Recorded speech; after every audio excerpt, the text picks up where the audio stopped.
ये कहानी है मिशेल नाम की एक लड़की की। एक रात जब वो अपनी कार से कहीं जा रही थी तो एक आदमी उसे किडनैप कर लेता है, पर वो कोई नॉर्मल किडनैपर नहीं था जो उसे टॉर्चर करेगा या फिर उसे फिरौती मांगेगा। ये किडनैपर उसे खाने के लिए खाना देता है, रहने के लिए जगह देता है, लेकिन उसकी बस एक कंडीशन थी कि वो कभी उस बेसमेंट से बाहर ना जाए। धीरे धीरे मिशेल को पता चलता है कि उसके किडनैप होने के कुछ ही मिनटों के बाद पूरी दुनिया बदल चुकी है। बाहर जो कुछ भी था सब खत्म हो चुका है और अब उसे जिंदगी भर इसी बेसमेंट में रहना पड़ेगा। लेकिन आखिर ऐसा क्या हुआ था बाहर जिसके चलते वो बाहर नहीं जा सकते? पूरी कहानी जानने के लिए देखते रहिए आज की हमारी मूवी, जिसका नाम है 10 कवरफील्ड लेन।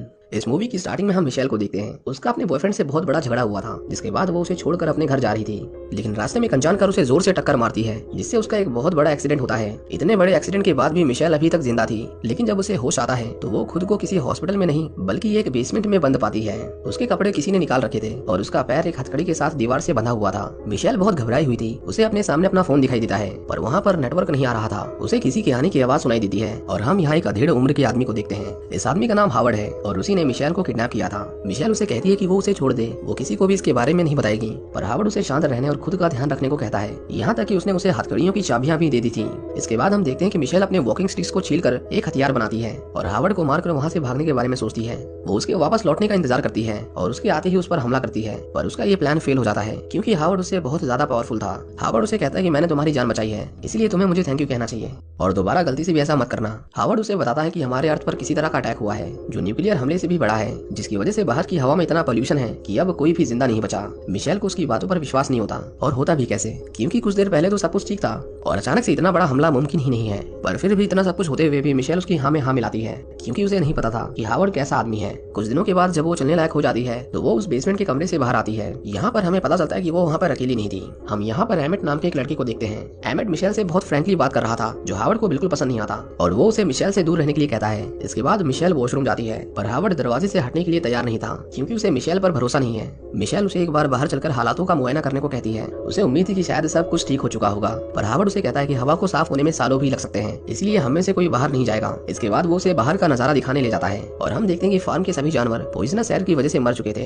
ये देखकर मिशेल को यकीन हो गया था कि बाहर कुछ तो गलत हुआ है, लेकिन तभी वो हावर्ड की कार को देखती है और उसे याद आता है कि इसी कार ने उसे टक्कर मारी थी, जिसका मतलब ये था कि हावर्ड उसे जानबूझकर बाहर नहीं जाने दे रहा था। इसके बाद मिशेल एमेट से बात करती है और उससे पूछती है कि बाहर आखिर ऐसा क्या हुआ था जिससे हावर्ड इतना डरा हुआ है, और उसे पता चलता है कि एमेट को उसने किडनैप नहीं किया था, बल्कि वो खुद उस बेसमेंट में अपनी मर्जी से आया था। एमेट उसे कहता है कि उसने सब कुछ अपनी आंखों से देखा है और यहाँ से बाहर जाने से हम सच में मर जाएंगे। ये जगह सबसे सेफ है, क्योंकि हावर्ड कई सालों से इस बेसमेंट को बनाने में लगा हुआ था, पर फिर भी मिशेल को हावर्ड पर भरोसा नहीं था। उसे लग रहा था कि उसे किडनैप किया गया है। एक रात वो सभी मिलकर डिनर कर रहे थे और हमें यहाँ हावर्ड की बिहेवियर के बारे में काफी कुछ पता चलता है, जैसे उसे छोटी छोटी चीजों से चिढ़ होने लगती थी और वो किसी को खुश देख नहीं सकता था। मिशेल उसकी कमर पर लगे हुए चाबी के सेट को देखती है। वो हावर्ड के सामने एमेट से हंस कर बातें करने लगती है, क्योंकि उसे पता था कि वो इस पर कुछ न कुछ हरकत करेगा, और बिल्कुल वैसा ही होता है। हावर्ड मिशेल का गला दबाकर उस पर चिल्लाने लगता है, क्योंकि उसे लगा कि वो दोनों उसके बनाए हुए रूल्स फॉलो नहीं कर रहे थे। इसी मौके का फायदा उठाकर मिशेल उसकी चाबियां चोरी कर लेती है और हावर्ड को मारकर वहाँ से भागने लगती है। वहाँ के एक एक दरवाजे पर तीन तीन ताले लगे हुए थे। वो किसी तरह उन्हें खोलकर बाहर की ओर आती है। उसे बाहर एक कार दिखाई देती है जिसकी हेडलाइट्स जल रही थी। वो तुरंत गेट को खोलने लगती है, लेकिन हावर्ड उसे बार बार गेट न खोलने की रिक्वेस्ट कर रहा था।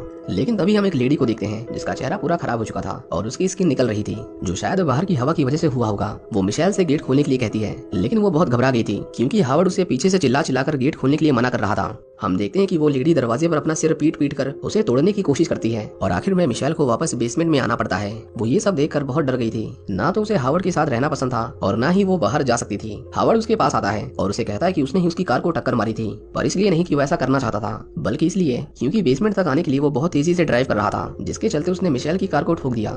इतना सब देखने के बाद मिशेल को यकीन हो गया था कि बाहर सब कुछ खत्म हो चुका है और अब उसे अंदर ही रहना पड़ेगा जब तक बाहर की हवा साफ नहीं हो जाती है। हावर्ड उसे अपनी बेटी मेगन के बारे में बताता है, जिसे वो बचा नहीं पाया। उसे उसकी मौत का बहुत दुख था और इसीलिए उसने उसकी चीजों को यादों के तौर पर संभाल कर रखा था। मिशेल और एमेट एक रात अपनी उन गलतियों को एक दूसरे के साथ शेयर कर रहे थे, जिनका उन्हें बहुत पछतावा है, पर जल्द ही उन्हें इस बात का एहसास होता है कि आज शायद उन्हीं गलतियों की वजह से वो दोनों जिंदा हैं। धीरे धीरे उन्हें वहाँ रहने की आदत हो रही थी।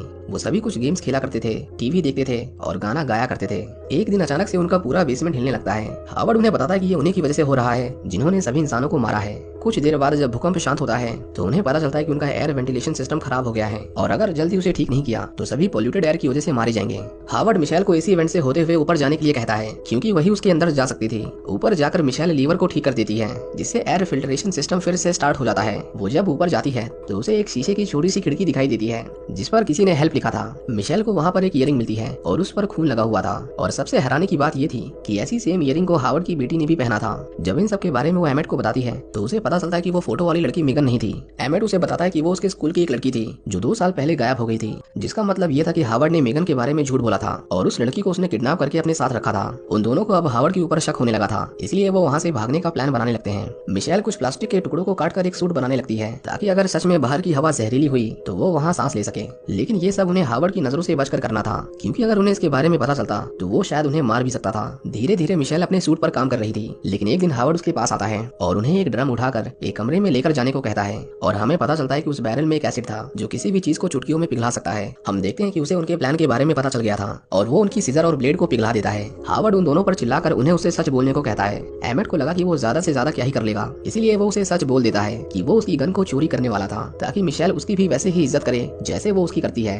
वो हार्वर्ड से इसके लिए माफी मांगता है, लेकिन उसे पता नहीं था कि हार्वर्ड एक नंबर का पागल आदमी था। वो ये सुनते ही उसे गोली मार देता है। मिशेल ये देखकर डर के मारे सहम गई थी। उसे यकीन ही नहीं होता कि हार्वर्ड इतना बेरहम हो सकता है। हार्वर्ड उसे फिर से बेसमेंट के उसी रूम में लॉक कर देता है ताकि वो बाहर ना आ सके।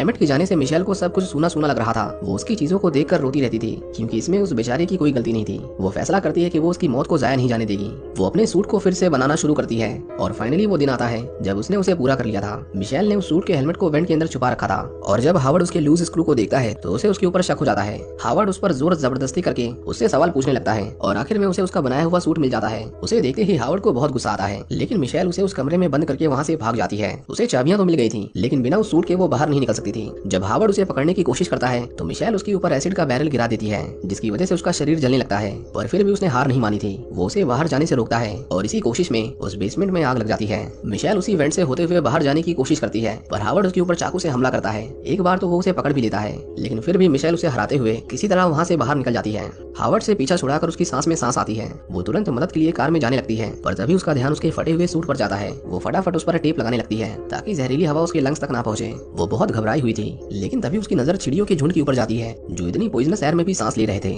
जिसका मतलब था कि हार्वर्ड ने जो कुछ बोला था सब कुछ झूठ था। बाहर कोई पोल्यूटेड एयर नहीं थी। मिशेल अपने मास्क को उतारती है और मुस्कुराते हुए एक लंबी सांस लेती है। उसे लगा कि वो जीत गई, पर तभी उसे एक अजीब सी आवाज आती है। वो देखती है कि एक स्पेसशिप हवा में घूम रहा था, पर उस बेसमेंट में लगी आग ने उसका ध्यान अपनी ओर खींच लिया था। मिशेल उसे अपनी ओर आता देख छुपने लगती है। उसे उस औरत की कार मिलती है, पर वो लॉक थी। मिशेल को एक अजीब सा क्रिएचर दिखाई देता है जो हमारे प्लेनेट का तो बिल्कुल नहीं था।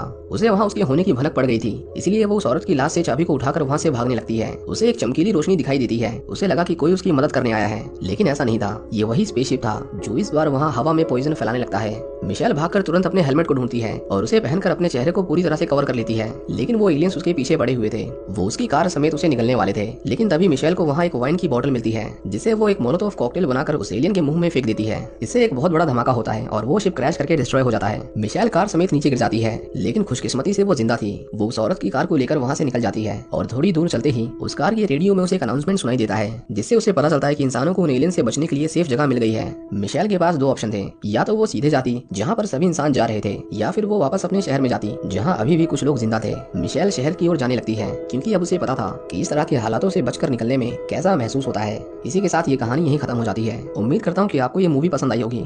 Thank you for watching.